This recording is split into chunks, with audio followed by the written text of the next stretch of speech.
इस प्रदेश में बीजेपी की सरकार बनने के बाद महंगाई बढ़ी है। महंगाई के साथ साथ भ्रष्टाचार चरम सीमा पे है। वहीं पढ़े लिखे नौजवान के लिए रोजगार नहीं है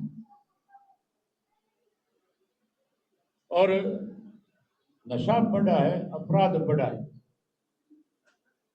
आज हर वर्ग के लोग दुखी और परेशान हैं। किसान दुखी है, मजदूर दुखी है, व्यापारी दुखी है, कर्मचारी दुखी है। हर कोई सरकार को बदलना चाहता है। आप लोगों ने तो फैसला कर लिया था 2019 के जब चुनाव हो रहे थे, तब आपका ये फैसला था कि हमें सरकार को बदलना है। उस वक्त जब चुनाव के नतीजे आए तो 90 सीटों में से 50 सीट विपक्ष ने जीती थी, 40 सीट पे बीजेपी जीती थी।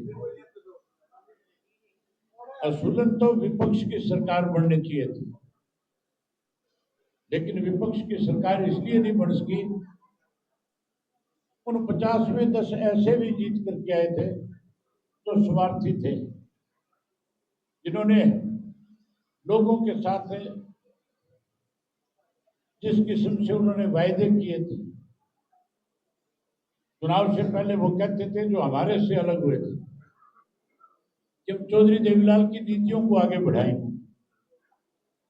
बीजेपी ने उस वक्त एक नारा दिया था 75 पार का, और वो कहते थे हम इनको जमुना पार कर देंगे। बुजुर्गों से कहते थे पेंशन अकाउंट शुरू कर देंगे, और किसान से कहते थे फसल बेचने जाएगा 200 रुपए बोनस के भी मिलेंगे।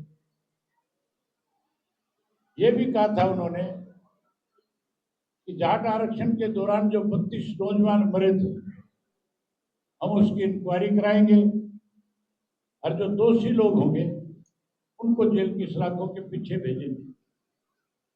लोगों ने विश्वास कर लिया, भरोसा कर लिया, 10 सीट जीत करके दे दी। और 10 सीट जीतने के बाद जहां बीजेपी के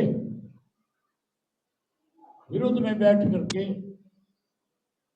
अपोजिशन की सरकार बनानी चाहिए थी, अपने स्वार्थ की पूर्ति के लिए आप लोगों के साथ विश्वासघात किया और भारतीय जनता पार्टी के साथ सत्ता में शामिल हो गए। शामिल होने के बाद 4.5 साल तक प्रदेश को लूटा। लोगों ने मन ही मन गांठ बांध ली थी कि आगे जब चुनाव आएगा, जिन लोगों ने हमारे साथ विश्वासघात किया है, जिन्होंने अपने स्वार्थ के लिए इस प्रदेश को लूटा है, कमजोर किया है, आने वाले चुनाव में उनको सबक सिखा देंगे। जब 2024 का चुनाव आया तो 10 जीत करके आए थे, उनकी तो तुमने तसल्ली करा दी, उन 10 को तो घर बिठा दिया।